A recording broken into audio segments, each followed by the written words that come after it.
Assalamualaikum warahmatullahi wabarakatuh. Waalaikumsalam warahmatullahi wabarakatuh. Selamat siang teman-teman semuanya. Siang, Bu. Bagaimana kabarnya hari ini? Alhamdulillah baik. Alhamdulillah ya. Sebelumnya saya mengucapkan terima kasih karena teman-teman semua sudah berkenan hadir dalam kegiatan konseling kelompok pada siang hari ini. Sebelum kita mulai kegiatan pada hari ini, alangkah baiknya kita berdoa terlebih dahulu ya. Berdoa dimulai. Berdoa selesai. Biar lebih akrab, kita perkenalan dulu ya. Perkenalkan, nama saya Yustia Retno, biasa dipanggil Yulis. Bisa dilanjutkan teman-teman semua, mulai dari sebelah kiri, silakan Mbak. Perkenalkan, nama saya Lailatul Sekia, biasa dipanggil Lala. Ya, perkenalkan, nama saya Indah Lestari, bisa dipanggil Indah. Lanjut. Perkenalkan, nama saya Nurulida, bisa dipanggil Biba. Oh ya, berarti Mbak Lala, Mbak Indah, sama Mbak Biba ya.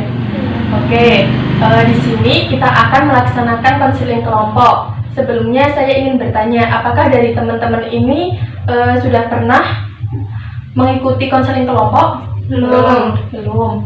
Kemudian apakah dari teman-teman ini sudah tahu konseling kelompok itu apa? Belum. Oke, saya akan menjelaskan. Konseling kelompok adalah proses pemberian bantuan oleh konselor dengan memanfaatkan dinamika kelompok untuk memecahkan suatu permasalahan di dalam kelompok. Jadi dalam konseling kelompok ini kita akan membahas suatu permasalahan yang cukup penting dan menyangkut dari kepentingan teman-teman semua. Jadi saya harap nanti teman-teman bisa mengemukakan pendapat, menyampaikan ide, sampaikan saja, jangan ragu-ragu. Bisa dipahami teman-teman?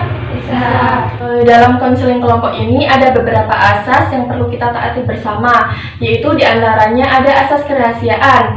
Jadi nanti ketika teman-teman bercerita tentang permasalahan yang teman-teman alami, teman-teman tidak perlu khawatir karena apa yang kita bicarakan di sini hanya saya, teman-teman, dan Allah lah yang tahu.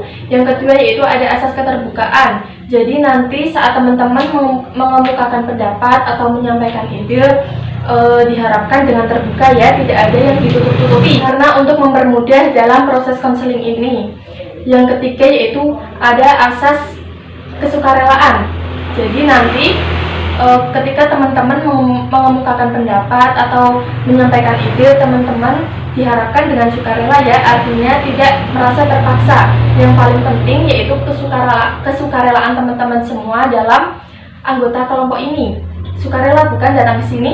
Sukarela. Baiklah. Yang keempat yaitu ada asas kenormatifan.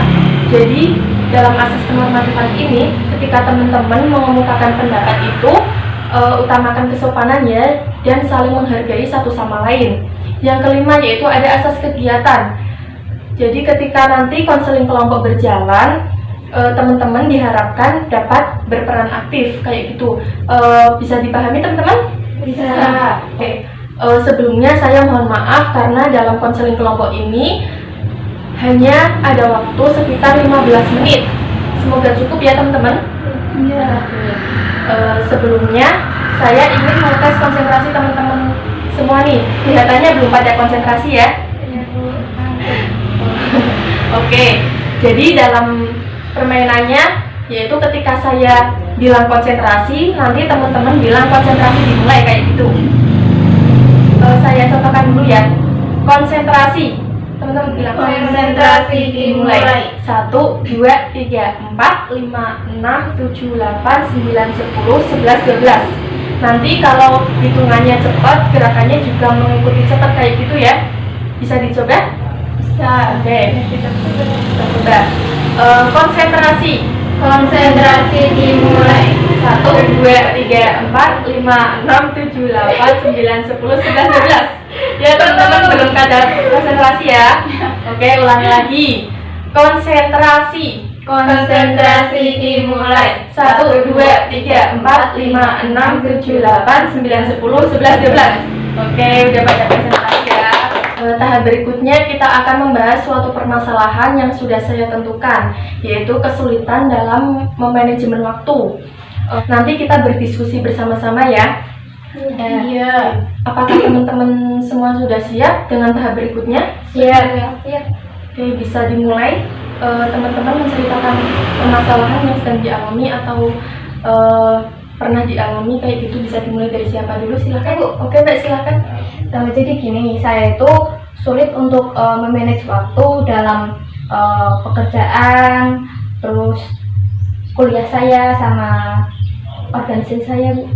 Oke, berarti permasalahan yang Mbak Biba alami ini, Mbak Biba sulit membagi waktu antara kuliah, pekerjaan, sama organisasi kayak gitu. Bisa dilanjutkan siapa dulu? Ya, saya. Mbak Kalau Indah. saya itu sering menunda-nunda pekerjaan, Bu. Berarti permasalahan yang Mbak Indah alami ini, Mbak Indah suka menunda-nunda pekerjaan kayak gitu. Bisa dilanjutkan Mbak Indah? Kalau saya sulit membagi waktu saat belajar, Bu, karena saat pulang kuliah saya itu bekerja. Oke, berarti permasalahan yang Mbak Laila alami ini, Mbak Laila sulit membagi waktu antara kuliah dan bekerja. Permasalahan siapa nih yang akan diselesaikan terlebih dahulu? Permasalahannya Mbak Indah aja, Bu. Iya, Bu, Mbak Indah aja. Oke, bagaimana Mbak Indah? Pasti aja. Betul. Mbak Indah bisa menceritakan kembali permasalahan yang Mbak Indah alami ini? Ya, jadi gini Bu, saya itu sering menunda-nunda pekerjaan karena malas dan akhirnya tugas saya itu numpuk gitu. Jadi permasalahan yang Mbak Indah alami ini, Mbak Indah sering menunda-nunda pekerjaan, kemudian tugasnya numpuk, kemudian malas untuk mengerjakannya. Bagaimana? Apakah dari teman-teman ini punya solusi untuk permasalahan yang Mbak Indah alami ini? Saya, Bu. Oke, silakan. Menurut saya, Mbak Indah itu prioritaskan dulu yang lebih penting gitu. Oke, silakan Mbak Indah. Kalau saya gini, Mbak Indah kan sering menunda-nunda pekerjaan gitu. Kalau nanti akhirnya malas, itu mending Mbak Indah itu kayak buat schedule itu tentang tugas-tugasnya, terus dilihat yang deadline itu yang mana dulu. Jadi yang lebih deadline yang dikerjakan dulu, terus kalau sudah ya dipandai sudah, terus yang selanjutnya baru dikerjakan, biar Mbak Indah punya motivasi buat ngerjain yang lainnya seperti itu. Oke, saya simpulkan ya dari solusinya Mbak Biba sama Mbak Laila ini. Jadi Mbak Indah itu memprioritaskan yang lebih utama dulu. Jadi Mbak Indah itu harus bisa mempunyai skala prioritas. Kemudian Mbak Indah itu membuat jadwal tugas yang deadline yang mana dulu. Kemudian nanti dikerjakan kayak gitu Mbak, biar tidak menumpuk. Bagaimana Mbak Indah? Ya, saya sudah paham dan sebisa mungkin saya akan melakukan saran dari teman-teman. Oke, jadi seseorang itu harus mempunyai manajemen waktu dalam kesehariannya agar kegiatannya dapat terkombinasi dengan baik. Manajemen waktu adalah suatu cara untuk menyeimbangkan waktu kita, menyeimbangkan waktu antara bekerja, belajar, ataupun beristirahat secara efektif. Baiklah, kalau kita tidak bisa memanajemen waktu kita dengan baik, kita sering menggunakan aktivitas kita dengan tidak produktif, kemudian waktu kita akan menjadi berantakan dan kita merasa dikejar-kejar waktu, kemudian waktu kita terbuang sia-sia. Kayak gitu ya teman-teman. Oke, baiklah, saya rasa teman-teman semua sudah dapat gambaran ya bagaimana cara mengatur waktu dengan baik. Saya yakin teman-teman bisa manajemen waktunya dengan baik. Kemudian sebelum kita akhiri kegiatan ini, saya ingin mendengar pesan dan kesan dari teman-teman semua nih. Siapa dulu yang ingin menyampaikan pesan dan kesannya? Saya. Ya, silakan Mbak Indah. Pesan dari saya itu saya sangat senang karena saya sudah tahu bagaimana cara mengatur waktu dan bagaimana cara mengatasi permasalahan pada diri saya sendiri. Dan pesan saya itu semoga konseling ini bisa dilaksanakan mudah. Oke, baiklah. Terima kasih Mbak. Kemudian siapa lagi nih? Saya Bu, silahkan. Pesan saya merasa senang mengikuti kegiatan konseling kelompok ini. Pesan saya semoga kegiatan ini dapat dilakukan kembali. Oke, silahkan Mbak Biba.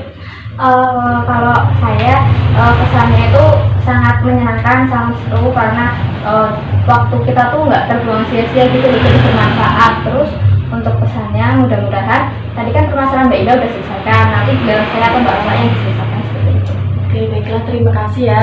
Bisa kita akhiri ya kegiatan ini. Saya mengucapkan terima kasih karena teman-teman semua sudah meluangkan waktunya untuk mengikuti kegiatan konseling kelompok pada hari ini. Dan saya memohon maaf apabila ada kata-kata yang kurang berkenan di hati teman-teman semua.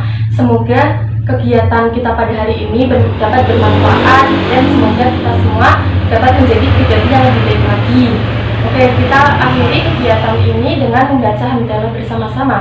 Alhamdulillahirabbil alamin. Baiklah, terima kasih. Wassalamualaikum warahmatullahi wabarakatuh. Waalaikumsalam warahmatullahi wabarakatuh. Oke, tepuk tangan untuk kalian semua.